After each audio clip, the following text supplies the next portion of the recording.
Bom dia, irmãos.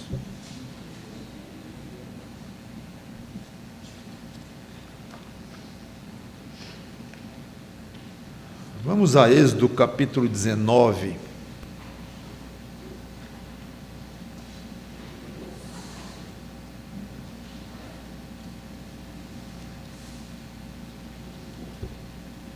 Continuar na nossa viagem com os israelitas depois do Egito, indo para a terra prometida. Agora vamos ver que Israel chega no pé, na base do famosíssimo Monte Sinai. Vamos ler até o 6. Êxodo 19, 1 a 6. Diz assim: No terceiro mês da saída dos filhos de Israel da terra do Egito, no primeiro dia desse mês, vieram ao deserto do Sinai. Tendo partido de Refidim, vieram ao deserto do Sinai, no qual se acamparam. Ali, pois, se acampou Israel em frente do monte. Subiu Moisés a Deus, e do monte o Senhor o chamou, e lhe disse: Assim falarás à casa de Jacó, e anunciarás aos filhos de Israel: Tendes visto o que eu fiz aos egípcios, como vos levei sobre asas de águia e vos chamei a mim. Agora, pois, se diligentemente ouvirdes a minha voz e guardardes a minha aliança, então sereis a minha propriedade particular dentre todos os povos, porque toda a terra é minha. Vós me sereis reino de sacerdotes e nação santa.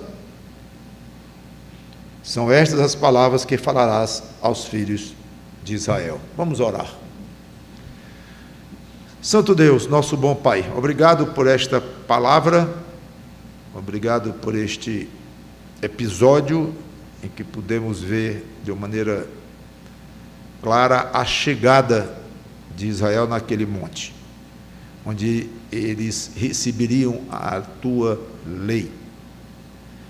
E nos ajuda a entender estas coisas e torná-las atuais, especialmente, é claro, naquilo que traduz ensino, traduz essência do que tu queres, dos teus pensamentos. Muito tempo se passou, cultura diferente, língua diferente, maneira de ver as coisas diferente, mas tu és o mesmo, e os teus propósitos, os teus caminhos são os mesmos, teus atributos são os mesmos.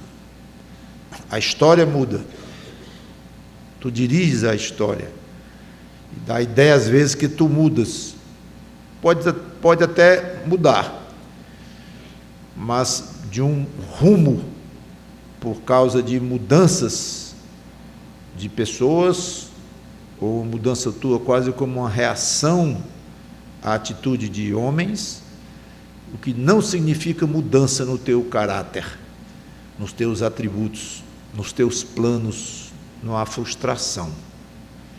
Então, obrigado, porque a Bíblia nos ensina essas coisas, são essas coisas que têm valor nas nossas vidas aqui embaixo do sol.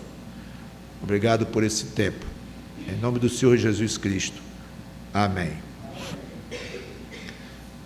Israel ficaria 11 meses ali, estava no terceiro mês de viagem, desde que saíram do Egito, como vocês viram, e é bom a gente ter noção do aspecto de tempo.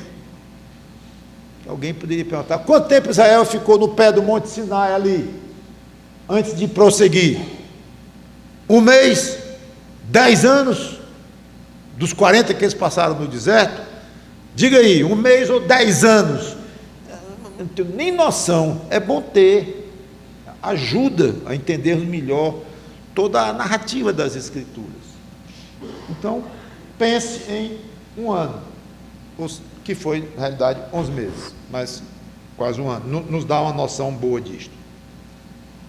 É o mesmo monte onde Deus aparecera a Moisés na sarça ardente, quando ele estava saindo lá do seu sogro e indo para o Egito, onde iria se apresentar ao faraó e dizendo: deixa eu tirar o povo de Deus, que eu estou com uma missão. O famoso encontro de Moisés com Deus na sarça ardente foi aqui, neste mesmo monte. Ali ele iria receber a lei, incluindo os 10 famosos mandamentos. O principal aspecto da lei era espiritual, que vinha inclusive mesclado, misturado com aspectos cerimoniais. As cerimônias, praticamente todas elas, ou na base delas, tipificando, apontando para o Senhor Jesus Cristo. E além do aspecto espiritual e cerimonial, ou dos aspectos espiritual e cerimonial da lei, vieram também os mandamentos e orientações de natureza civil, militar, social e familiar para o povo. Era um estatuto extremamente abrangente, muito mais do que apenas a Constituição de um país hoje, porque ali falava como é que Deus era, o que o próprio Criador queria dos seres humanos. Era um pronunciamento, o pronunciamento formal de Deus para a humanidade. Israel, em primeiro lugar, e como vamos ver aqui, como um porta-voz, como alguém que deveria levar ao mundo isso que Deus tinha no seu coração, na sua mente, o que ele queria dos homens. Há um Criador? Há. Tudo indica que há, diz Paulo lá em Romanos 1. Os céus apontam para a glória de Deus. Está tudo indicando que há um Deus Criador. Muito bem. E o que esse Deus quer de nós? Quer que a gente adore aqui as pedras que ele criou? A gente adora. Quer que adore aqui as árvores? A gente adora. O que ele quer? Adora o sol tão bonito, belo que ele criou. A gente adora. Estamos prontos aqui para adorar. Queremos adorar alguma coisa, e isso que está no coração do homem, adorar ao Criador. Só que isso foi pervertido, isso foi alterado quando o pecado entrou. A vontade de adorar no coração do homem continua, mas de uma maneira completamente distorcida. Ele não sabe o que, porquê, quem adorar, e chega ao ponto de duvidar que há mesmo um Criador. Mas um Criador não tem não, mas tem alguma coisa depois da vida. Então há uma noção profunda no coração do homem, sim, de qualquer ser humano, que foi distorcido com o pecado, mas ainda está lá.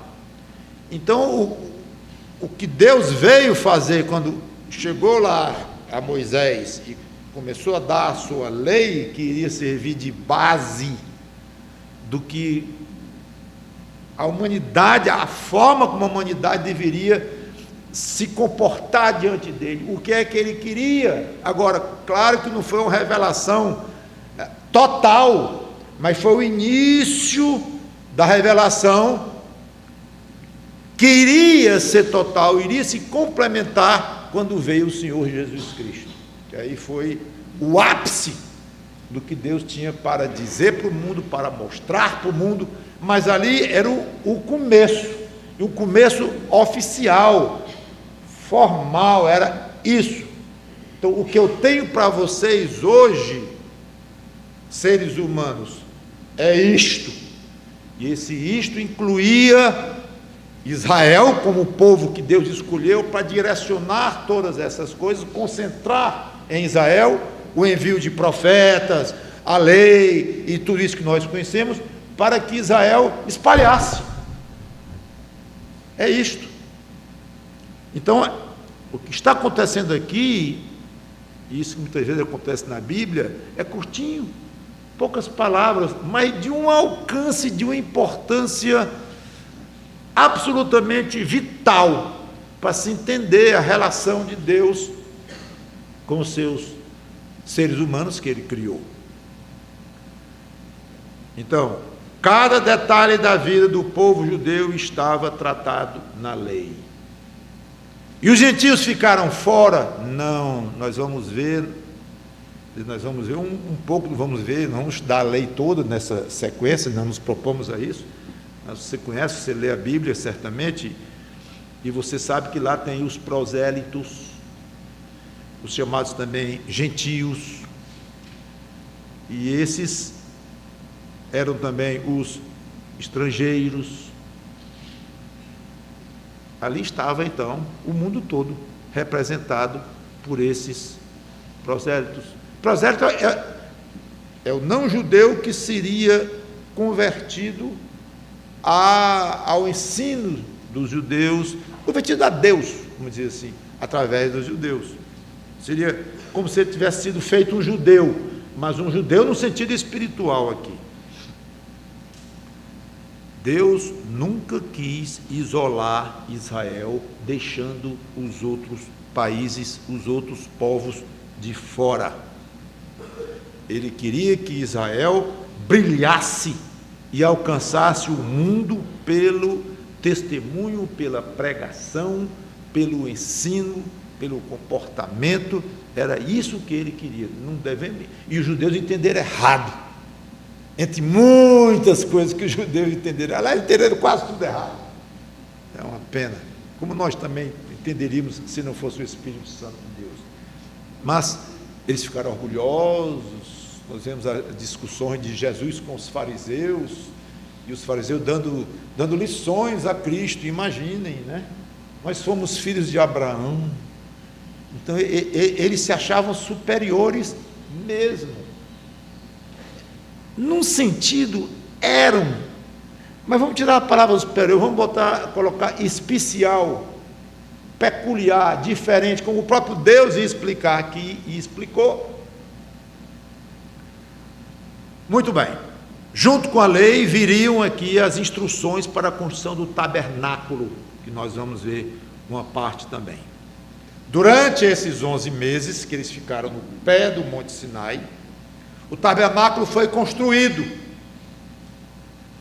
Quando ficou pronto, partiu para Israel. Deveria ter durado meses essa viagem. Durou 40 anos. E sabemos por quê, e vamos ver mais detalhes depois. Versículos 3 a 6, eu já li também. Subiu Moisés a Deus, e do monte o Senhor o chamou e lhe disse. Nós vamos ver em Êxodo, não sei se vamos ver cada detalhe, mas também aquela noção de dados bíblicos é interessante. Muita gente não é bom nisso, eu próprio tenho dificuldade em guardar números, mas quantas vezes Moisés subiu ao monte? Isso é bom para aquelas campeonatozinhos de gincana, né? Eu tenho horror, porque todo mundo acha que o pastor sabe tudo, e o pastor às vezes sabe, não é tanta coisa, sabe a doutrina, teologia tem que saber mesmo, mas os númerozinhos lá, sempre tive medo daquilo. Aí eu achava bom, porque ele dizia assim, pastor não vale, pastor não vale não, aí eu achava bom. Não precisa responder não. Quantas vezes subiu Moisés ao monte? 2, 8, 15, não sei se, não precisa responder. Eu tenho que dizer, não irmão, 20 não, 7 a 8, essa é a resposta. Então quantas vezes Moisés subiu ao monte nesses 11 meses? 7 a 8. Por que não é 7 nem é 8? Porque não é claro, não é claro, às vezes fica meio emendado uma subida com a outra, mas o número é este, que é um número significativo. Então o que nós vemos aqui é a primeira subida de Moisés ao monte, dentre essas outras que ainda viriam. É curioso notar que aproximadamente um ano antes, também nova noção de tempo, eles ficaram mais ou menos um ano no pé do monte, E eu disse que antes Moisés havia estado lá, ele e Deus, quando houve o assunto o fenômeno da sarça, e Moisés estava se dirigindo para o Egito. Quanto tempo antes? Um mês? Um ano? 5 anos? 10 anos? 1 ano, mais ou menos. Foi o tempo que durou aproximadamente, acha-se que durou em torno de 1 ano, todo aquele período de provação de Faraó e tudo aquilo que nós já vimos, inclusive aqui até com um bom detalhe. Então, mais ou menos 1 ano antes, Moisés havia estado lá, sozinho, recebendo a tarefa gigantesca de tirar o povo do Egito. Deus colocou Arão do lado dele, irmão dele, para ajudá-lo, e seu porta-voz e tal.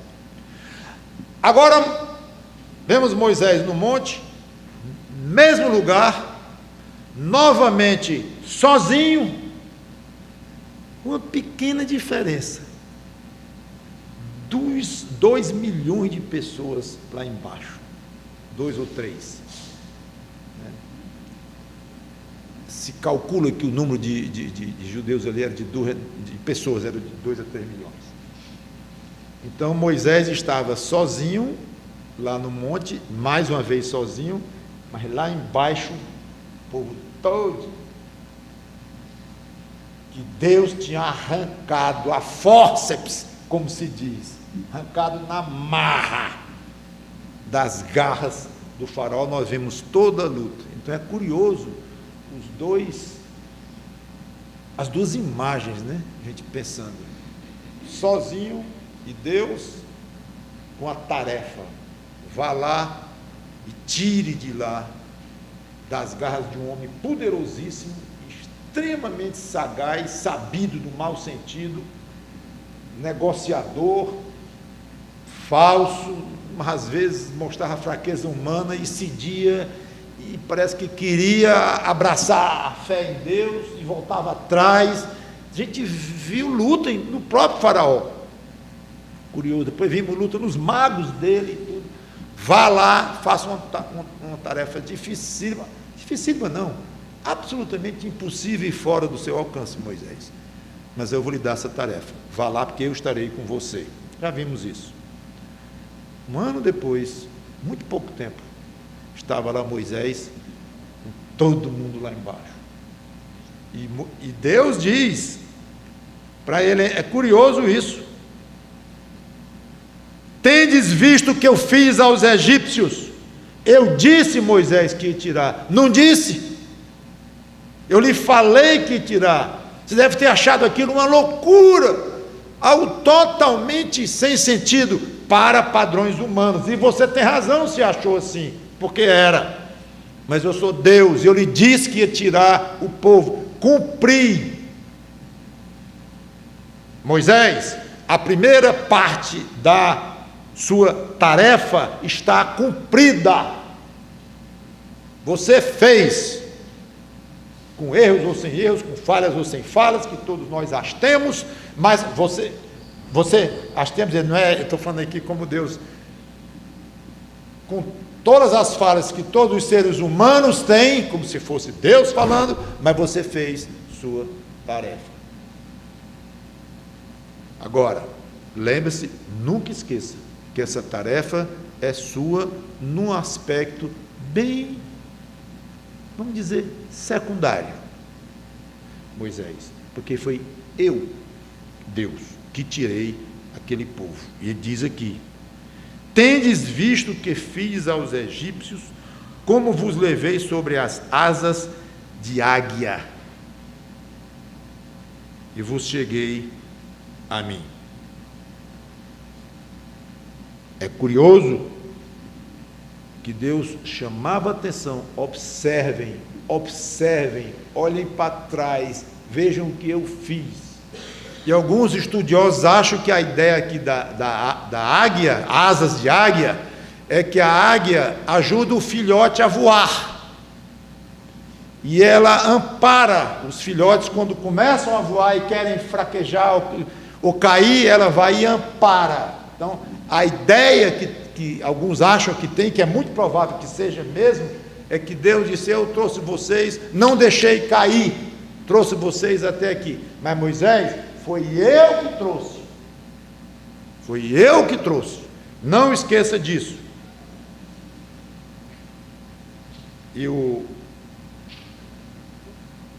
Aqui tem uma lição para nós, tem um monte de lições aqui, mas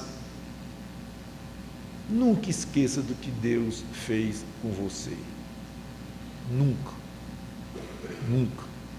independente da situação que você esteja, e Israel andou nos sufocos, no plural, vários, aquela de eles terem sido liberados, e depois, chegando ali com o Mar Vermelho na frente, viram que o faraó tinha se arrependido e voltado com toda a força para pegá-los de novo. É um sufoco grande, é um susto grande. Então passaram por esses momentos. O fato de Deus nos levar como uma águia leva seus filhotes e ajudando e tudo, não significa que é uma travessia tranquila, que é um voo suave. Não é. Mas a lembrança do que ele fez. Ah, pastor, mas o céu parece tão longe. E a vida é tão dura, a vida é tão difícil. E a gente espera uma coisa boa, acontece uma ruim. E quando, mesmo que não espere, acontece todo tempo desgraça. Eu sei. Eu também sei disto. Mas pergunto, isso anula o que Deus fez ontem? Anteontem? Não anula. Eu sei que falta uma parte, falta um pedaço da tarefa que o próprio Deus assumiu por nós, para nós, a nosso favor. Eu vou levar vocês para o céu.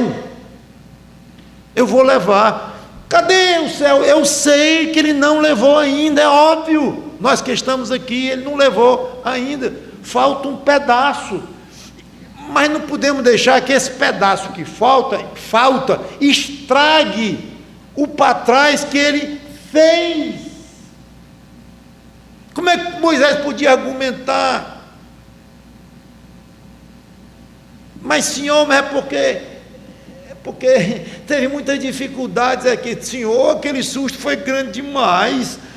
O faraó atrás da gente, a gente com o mar na frente, o deserto ao lado e o faraó atrás. Senhor, Moisés, ele não disse que ia trazer, ele não disse que ia arrancar vocês de lá, Moisés.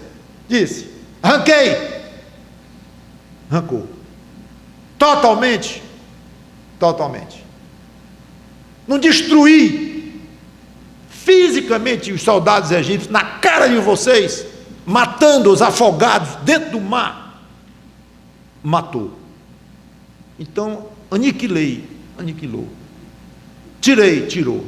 Então me dê glória. É isso. Tudo isso, não estou lendo isso aqui, eu estou aplicando agora. Que é o que o povo não soube fazer, nós vamos ver repetidas vezes. Aqui mesmo, falharam aqui pesadamente. Nós vamos ver e vocês já sabem de tudo isso. Mas é impressionante como isso é aplicável com facilidade a nós. Quantas vezes nós estragamos, azedamos a nossa vida aqui, a nossa relação com Deus, nossa intimidade com Cristo, nós azedamos com coisas que estão acontecendo no dia a dia e que não atrapalham em nada, primeiro, o que Deus fez no passado e nos arrancou do inferno. Segundo, não atrapalha em nada o que Deus promete fazer ainda, nos levar para o céu. O que é que seus problemas, suas dificuldades, suas angústias, suas dores, o que é que isso atrapalha o que Deus fez no passado? Claro que nada, porque Ele já fez. E o que é que atrapalha o que vai fazer no futuro? Nada, porque Ele prometeu, e as circunstâncias não impedem de fazer. Então você está super protegido por todos os lados, por bênçãos e promessas de um Deus que já fez um bocado e ainda vai fazer sob o peso da palavra dele. E aqui, que é o menos importante nisso tudo, porque não influi nem uma coisa e nem na outra, aí ele perturba totalmente. Agora eu sei que o aqui é difícil, porque você precisa de ar para respirar aqui, você precisa de água para beber aqui, de um dinheirinho para pagar a luz e o gás e a gasolina e tal, aqui. Aí você precisa enfrentar uma fila enorme para um médico olhar sua garganta, aqui. Aqui não tem jeito, isso perturba. E o filho lhe dá preocupação, é aqui. E os pais, e os amigos, e isso, e tudo, e as violências, eu sei, perturba muito. Mas está previsto, no mundo passais por grandes alegrias e festas e banquetes, é isso aí, é? Aflições. Eu vou livrar você dessas aflições todinhas. Se alguém não se vê livre dessas aflições aqui, é porque não tem fé. Dizem os falsos mestres, pastores mentirosos, que dão a entender que quem enfrenta dificuldade aqui é porque não tem fé em Deus, está estragando o ensino, totalmente desvirtuando tudo, devia ficar calados e arranjar outra coisa para fazer, não enganar os incautos, porque Cristo disse, no mundo passais por aflições, e Ele deu a solução, gente, está lá a solução.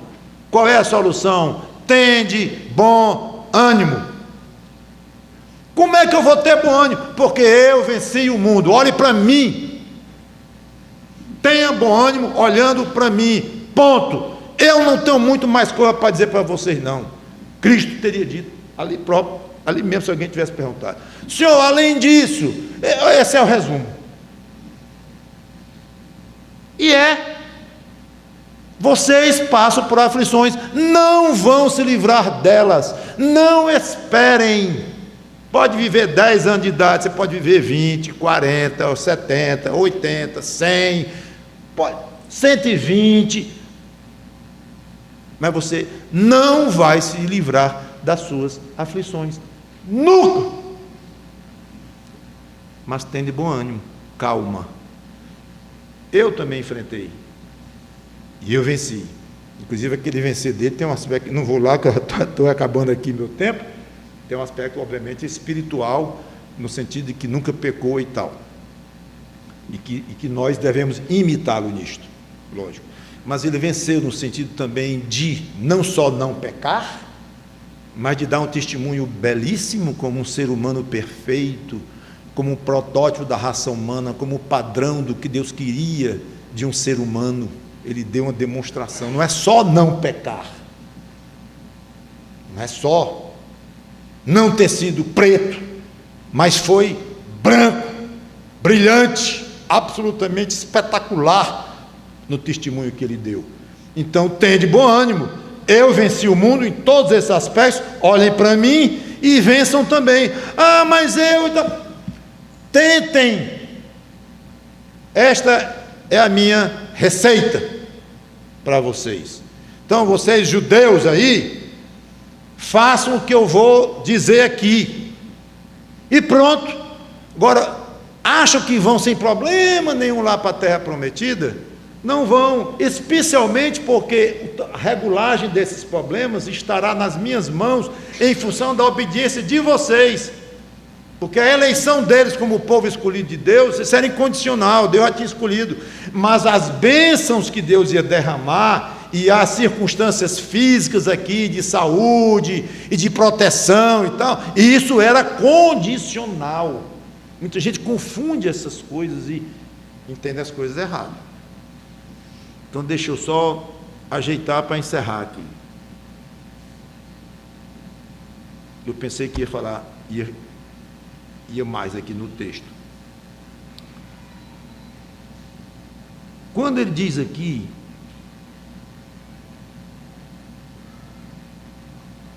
acho lindo isso aqui: tendes visto que o que fiz aos egípcios, como vos levei sobre asas de águia, e vos cheguei ao Monte Sinai, né?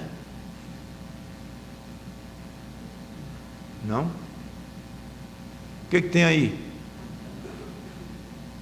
Gente, isso dá um livro tão grosso para escrever, para um autor bom mesmo, que sabe escrever um livro grosso e bem escrito, claro. Tem um mundo aqui de diferença entre Deus dizer: eu fiz vocês chegarem ao Monte Sinai. Tudo bem, eu sei que ainda é pouco, o Monte Sinai está bem no comecinho ainda da jornada, mas o que eu quero dizer é que eu vou fazer vocês chegarem à terra prometida. É isso que... Não. A mim. Deus não estava preocupado em primeiro lugar em levar Israel para lugares físicos. Claro, ele estava, ele tinha prometido lugar físico e tudo, não é que isso não era importante, não, mas é secundário. O principal que Deus queria mesmo era levar o povo a Ele, a Deus, a uma comunhão com Deus. Nós não fomos convertidos a uma religião, a uma igreja A, B ou C. Não fomos convertidos a uma instituição que funciona sob um estatuto. Tudo isso é verdade, no sentido de que somos ligados a instituições, que elas são e têm que ser regidas com estatutos para funcionarem aqui ordeiramente e tal. Tudo certo. Mas não é isto que acontece quando alguém se converte ao Senhor Jesus Cristo. Não é esse o plano do Evangelho. Vá para a igreja, chegue lá perto da igreja, se associam à igreja, se afiliam à igreja, seja membro lá, é importante, não falte, vá para a igreja, ou a igreja. Não, isso é secundário. O alvo é Cristo. E quando o pecador chega a Cristo, ele vai exercer essa nova vida dele em Cristo via alguns meios que Deus proporciona aqui, especialmente, agora nesse contexto atual, pós-vinda de Cristo aqui, a igreja, tudo bem, vem todo aquele envolvimento que é importante, que é necessário, mas secundário, porque o que importa é ir a Cristo, a pessoa de Cristo, e a conversão é só uma portinha de entrada, agora é um só enorme, mas é uma porta de entrada, é um começo, é o início de relacionamento. Uma criança que nasce, está ali no berço com o dia de nascida, tem muita coisa para aquela criança ali, fisicamente, mentalmente, psicologicamente, muita coisa, relacionalmente, um mundo de coisas, praticamente tudo. O que aquela pessoa ainda vai ser em vida, ainda está faltando para ela, uma coisinha assim. Coisinha linda, espetacular, miraculosa, todo ser humano é, mas é ali. E aquilo é muito pouco do que ela vai ser e tem potencial para ser. Então, pense nisto. A sua conversão, os judeus deviam pensar assim: Deus nos arrancou de Moisés. Para onde? Não é para onde não, é para quem? Para Ele, e eu quero servir a Ele. Pode ser no Monte Sinai, no meio do deserto, lá na Terra Prometida, eu vou servir esse Deus, seja lá onde for, porque Ele quis me levar, foi para Ele. E Ele diz, eu não estou aqui aplicando não, eu estou aplicando é o aspecto de Israel, e agora nós, gentios, da igreja, ou israelitas que estão na época da igreja e vão se converter, e ao mesmo tempo que são israelitas, vão ser da igreja. Mas eu estou aplicando só esse aspecto, de que ele falou isto, nesse contexto agora, para os judeus, embora na lei que ele deu para os judeus, nós estivéssemos dentro, como já expliquei. Então, num certo sentido, falou para todo ser humano. E agora nós, na época da igreja, devemos apontar os holofotes para o funcionamento da vida de alguém que quer Deus na sua vida, através da igreja, mas sendo atraído para Cristo. Vamos encerrar aqui, tem muita coisa para ver ainda nessa própria passagem, mas, como eu disse, eu acho absolutamente espetacular. Bastaria isso para já ter feito uma pregação inteira. Deus trouxe o povo para Ele. Todo dia você pensa: Senhor Deus, muito obrigado por teres me arrancado do império das trevas e me levado para o reino do Filho do teu amor, e para o próprio Filho, para a pessoa dele.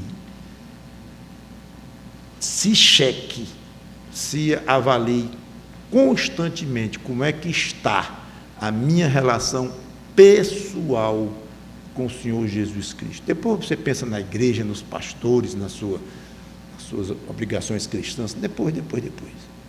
Mas você e Cristo. Ele quer é você, quer sua alma, sua pessoa. Ele não quer seu dízimo, não. Não quer sua presença física, não quer a força do seu braço, não. Ele quer seu coração. Aí depois do coração, ele aceita e quer, sim, sua vida, seu serviço, seu músculo, sua dedicação, sua inteligência. Ele quer, sem dúvida. Mas sem o seu coração, quer não. Vamos orar. Obrigado, Senhor Deus, por essas lições espetaculares que em poucos versículos nós podemos ver aqui. Em nome do Senhor Jesus Cristo. Amém.